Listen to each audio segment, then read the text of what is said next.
Game is looking fantabulous. Look at that foliage. Yeah. Remember when everyone used to talk about foliage, and it was like a big foliage, like arms race? It was all foliage and water.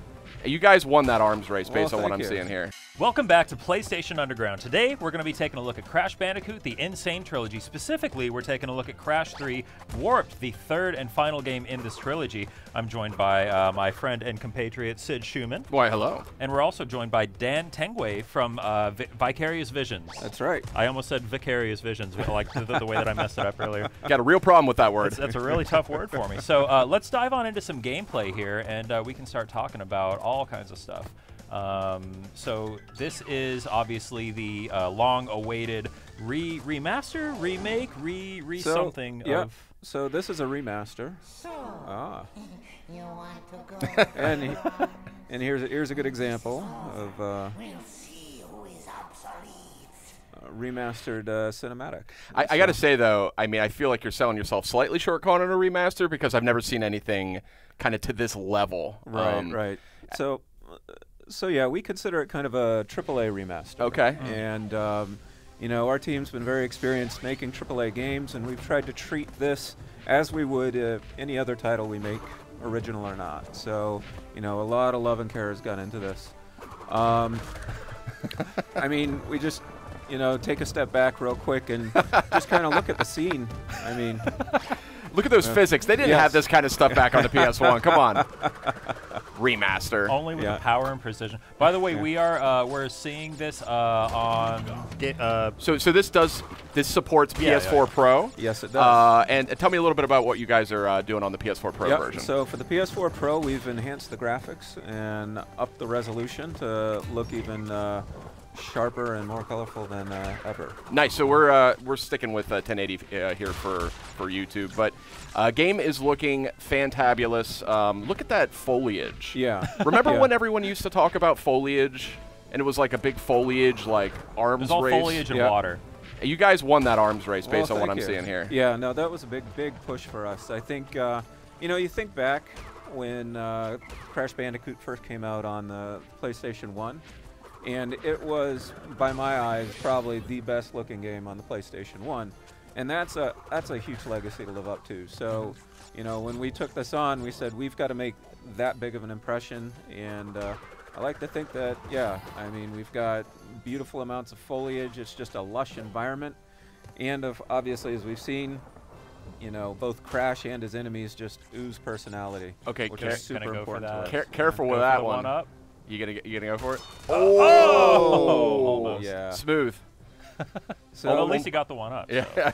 So death is a large part of the Crash franchise, and we try to make sure that, you know, that's one way to do each death it needs to be funny, it needs to be amusing, and yeah, I think we have over like 100 death animations in the game. Really?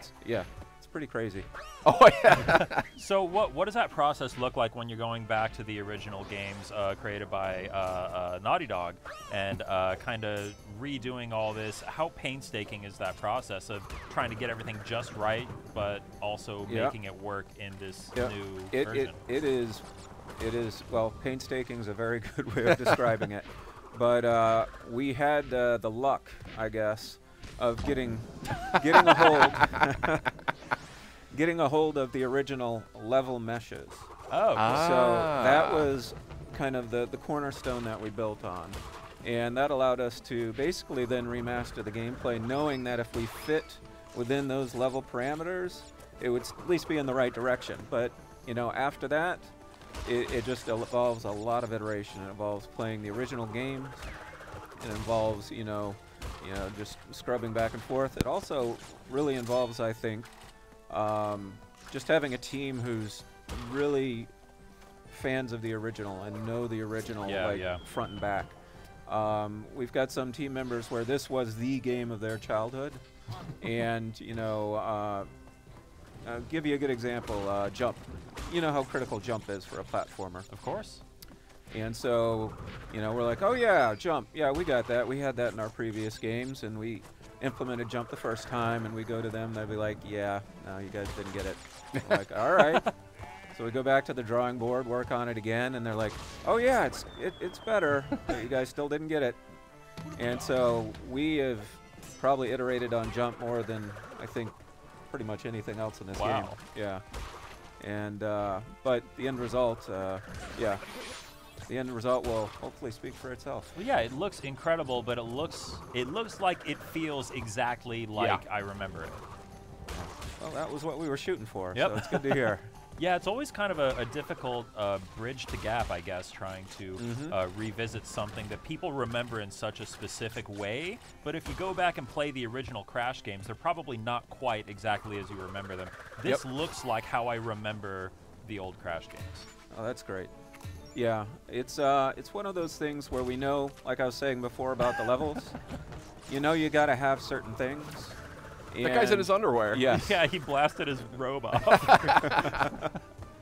You know, you have to have certain things that are exactly faithful to the original, but you also want to create just a little room for the team to kind of innovate and, you know, add their own stamp. Yeah. And add a few surprises so that, you know. Are there any specific examples of the team leaving their own mark on this that you can share? Certainly. I mean, you know, we can take kind of a large example. When we looked at that two-headed ogre dude, you know, he was swinging giant turkey clubs instead of, you know, regular clubs. And that was just a flourish that the art team thought would be funny. Oh. A little extra flavor to it. But, you know, taken on a broader level, we also decided to, you know, take some of the, well, I think it's the benefit of hindsight, I guess. You know, the game's been out 20 years, and, you know, fans have endlessly dissected it. So, you know, we were able to take, say, a feature that we thought worked really well for the third game and then apply it to the other two. The biggest of those would be time trials. Oh, cool. Time trials were a fantastic innovation at the time that was added exclusively for the third game and created a lot of longevity. But, you know, we had to build it, and we're like, well, geez, why don't we just add it to the first two games as well?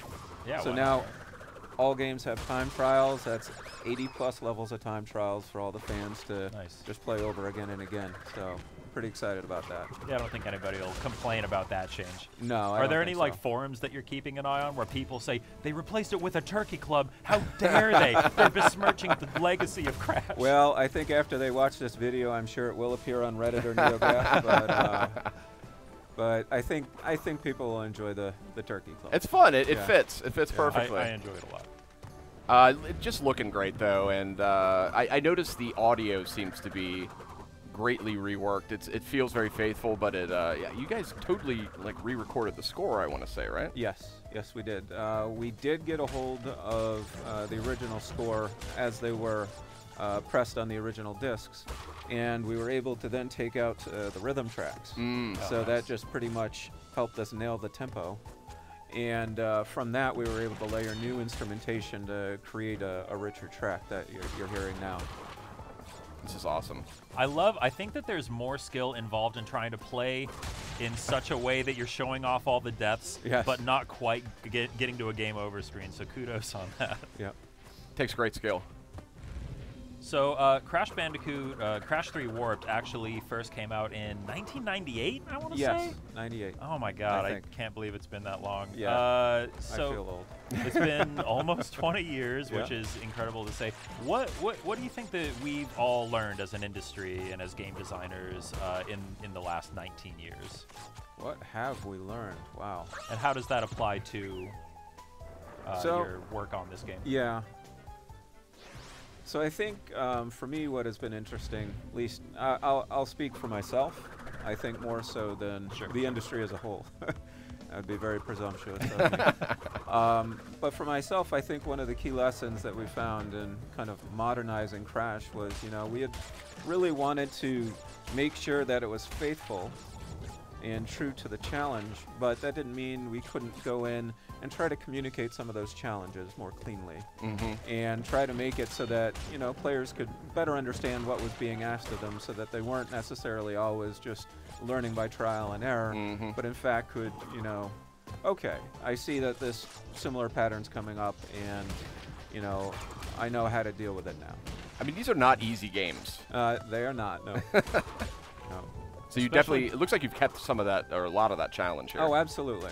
Yeah, especially by the time we got to Crash 3, I think that the designers were really starting to stretch their legs a little bit and have some fun with the designs. Yep. Yeah, no, it's actually quite amazing, almost from like a historical perspective, to see the evolution from Crash 1 to Crash 3 and see, you know, Naughty Dog was learning each time they put out a game, and you can see how they changed their design and, you know, evolved kind of their thinking in order to get to the point that we're seeing right now, which is Crash Warped. And again, we have the benefit of hindsight, so we were able to apply a lot of those lessons across the board and just create kind of a more cohesive trilogy overall. Cool. Should we take a look at another level? Sure. And here we are checking out Orange Asphalt. This is another level from Crash 3 Warped in the Crash Bandicoot Insane Trilogy, coming out June 30th on PS4, I want to say. Is that right? That is correct. Look at that. Yeah. I know all my marketing. This is cool. See, I never played Crash 3, and this is kind of bananas to see this. I didn't know they were doing stuff like this. Oh, yeah. No, there's always been a trend of providing a little gameplay novelty in the Crash games. You know, starting with the original Crash Bandicoot, you had hog riding, and then they made that polar bear riding in Crash 2, and then they're like, well, let's add jetpack and a jet board. By Crash 3, they went all in. I mean, motorcycles, jet skis, planes, scuba gear.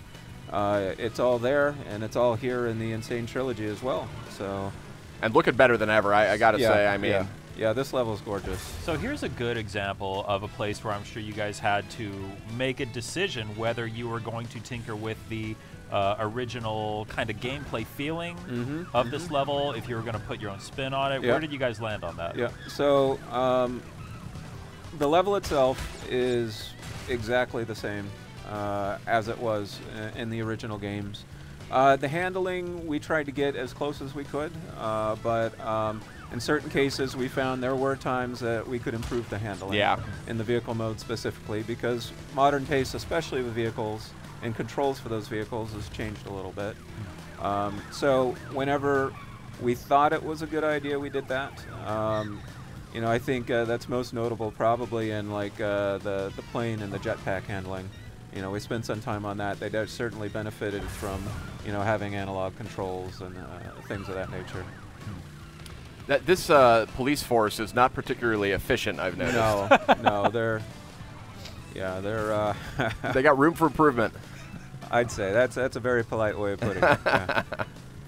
So, did you guys go back and re-record Aku Aku's famous voice line, or is that pulled straight from the original game? We did, in fact. Yes. Oh, really? Yep. Yeah, we found that. Did you track down the original guy? Overall, we found that the voice acting as pulled from just the disc really just wasn't of the quality that it needed to be for, you know, the PS4. I mean, it's been 20 years, right? Yep. And so, you know, we tracked down the original voice actors when we could, and when we couldn't, we found voice actors who had still worked with the franchise. We wanted to make sure they were familiar with it. I don't recall. I think it might be a new Aku Aku actor, but please. Sounds indistinguisable. Yeah. Sid, can you do the impression of the Aku Aku sound? I've never tried it. I've never tried it. There you go. That's good. All right. I just pulled that out of nowhere. We'll hire you next time. All right. Taking a look at another level here? Yep. So this is the last level we have to share with everyone today. Awesome. Gone Tomorrow. Again, another beautiful level, which is why we wanted to show it off. But the other reason is that, you know, Crash 3 Warped especially has a huge variety of environments. And so we really wanted to illustrate that Crash has gone beyond the jungle and the ancient ruins, and now he's in the future, a dystopian future ruled by Neo-Cortex. Now, there's a huge variety of environments, but there's also a huge variety of idle animations, and I'm hoping we can maybe get a look at one of those right now. Oh, sure. Yeah. So do nothing. Do nothing, and we will watch and wait. Something funny's going to happen. Skill comes in. He looked. That was a... He did as a subtle one. Yeah. Yep. Just took a peek. While we're waiting for Crash to do some awesome idle animations, we briefly touched on this before we started recording, but I wanted to ask if you guys have any like favorite idle animations. I think Crash was one of the originators and really having fun with it, but there have been so many good ones over the years. Yes, I mean, certainly the Crash dance is a classic. I mean, everyone loves that one. Did you guys get mocap actors to come in? No, these are all hand animated. I think actually one of our more recent favorites is we had a idol competition. Oh. And you know, we asked all our fans to submit ideas, and they went and, geez, I don't know how many submissions we got. It was hundreds and hundreds of submissions, but yeah, we picked one, and it's Aku and Crash playing volleyball with one another. Oh, nice. Oh, that's And, funny. It's very, yeah, it's very charming. So we're really happy with how that one turned out. Awesome. I don't want to totally grind this to a halt, so feel free to keep playing. Yeah, but we got thanks. the good one. We got the dancing. Yeah, I love idle animations. They're such an art form. You know? they are. I like I think like Sonic 1 and 2 had really good They idle did. animations. They did. It's kind of a lost art too. It's Yeah. not something you see a whole lot anymore. Yeah. Well, I think at this point, a lot of games have just gotten so realistic that it's Yeah. part of the Yeah. general character's kind of Yeah. you know? It used to be a primary way of, you know, sort of communicating the personality of the character. I think a lot of that's also evolved into emotes and dances and things That's like true. that too. That's true. Good analysis there. Yeah. But this is a little daunting. This looks like maybe one of the more difficult levels. Yes, this is taken from toward the end of the game. So, you know, actually, it's a good point to illustrate here is that Crash 3 was also the first game to introduce Crash's power moves. Oh. And so he's got his, you know, supercharged body slam, but actually we're seeing good use of the fruit bazooka at this point. Bam. And that certainly helps make sure that Crash can take out some of the more difficult enemies at distance. That's huge. So, did you guys go back and work with Naughty Dog at all when you were putting this all together, just for guidance, or did they generally trust you to get it right? Sony, we certainly have worked with you guys quite a bit, but Naughty Dog actually said that they would give us our space to make this cool. remaster. And what we did as a courtesy before we showed it off at PSX last year was we brought that demo to them. Oh, great. And they sat down and said they loved it. And right before we actually are now showing this to the public, we sat down with Naughty Dog again, and yeah, Oh, they had a that's great great. time with it. So I guess it gets a big orange thumbs up from Naughty Dog, which is awesome. And we're thrilled because, I mean, we really wanted to make sure we were doing right by Naughty Dog's creation here. This is where it all began. Yep. Well, actually, it didn't. They were around before that too. They did a lot of other games, but Yeah. this is, I think, what really, Yeah, I think really Crash got them on the really map. Kind of put Yeah. them on the map, yeah. Crash It looks kind great. of like the first mascot I remember PlayStation ever really having. Yep. I mean, it was central to PlayStation's identity, at least in the United States, Yep. for the first several years. Yeah. You guys have that big orange bodysuit around the office somewhere? It is sitting in somebody's office right now, yes. We have it. With People a have asked me to megaphone. wear it, but from what I've heard, it's a little uncomfortable to wear, so I mean, that thing's like it's priceless. yeah. No, it when I saw that in person, it did tug my heartstrings a little bit. Yeah, it's like Yeah. it's like George Washington's wooden teeth, or you know, Betsy Ross's like original flag or something. You know, you gotta put that in a museum. Look at all the nice reflections and Yep. stuff. Ooh. Yeah, that was something actually that the original game did that our engine did not do, Interesting. and we were like, oh geez, I guess we got to put reflections in our game. So, Really? yeah. It was like just like that. You're like, well, we got to have these reflections. That's the level of detail that this has to be as people remember it. And Wow. people remember reflection, so I feel like reflections are really hard to get right, too. Even a lot of modern games have a hard time with it. they do, yeah. No expense spared. Yep. Now, one thing that the original game didn't have that we decided to put in, which we've touched on in the past, is fur. And that was something where basically, I don't know, we were probably on our maybe 4th or 5th version of the Crash model, and we knew something just wasn't right about him. Just didn't seem right. Mm-hmm. And we eventually said, yeah, no, we've got to write a fur shader for Crash. And really it's just because, the rest of the environment, we had planned to be so detailed, but, Crash just didn't feel detailed enough. And so we implemented the fur shader, and I think it's turned out fantastic. Yeah, he looks really good. Yeah. And you know, the artists, you know, once you give them a tool, they're like, oh, so who else can we put fur on? Yep. Like, oh, you could do bosses, you know, maybe some of Crash's friends, you know, Polar. They're like, okay, cool. How about the goat? Can we put fur on the goat? Like, okay, yeah. And so pretty much soon enough, yeah, fur's everywhere in the game. This is by far covered in probably, fur. Yeah. Furriest game ever. This is the furriest game ever. It is. In the truest sense. So. Well, I mean, Dan, I got to say, it looks tremendous. I really love to see just a classic series like this treated with such love and care. Well, thank you. And you know, I think we can all only hope that that other developers take you know, some inspiration here from the leadership you've provided on this, and kind of up their game a little on the remaster front. This is a whole new experience, yet strangely faithful to the original game. Well, thank you. That means that we've done our job. You Yeah, sure you guys have. really struck an incredible balance here. Are there any other just general like quality of life enhancements you guys are making, either when you're talking about the menus or just? Oh, absolutely, absolutely. I think you know, while the core gameplay, you know, we've really tried to make sure we've, you know, struck that balance. I think there were certainly room to make improvements in quality of life areas. I mean, to give you an example, the first game save game system was fairly non-existent, so we knew we had to overhaul that. And even within kind of the manual system, save game system that I had in the original game, we decided that, you know, a lot of players just use automatic saving these days. So, Yeah. so we've added some conveniences like that. You know, we've unified the user interface and the pause menu to just be a lot more accessible so that players can easily just pick up and play and get into the game. So nice. I mean, it just exceeds my expectations. Yeah, I like those little beauty shots you do when you have the God rays streaming through. I mean, not what I think of when I think about Crash Bandicoot, but I'm loving it. Cool.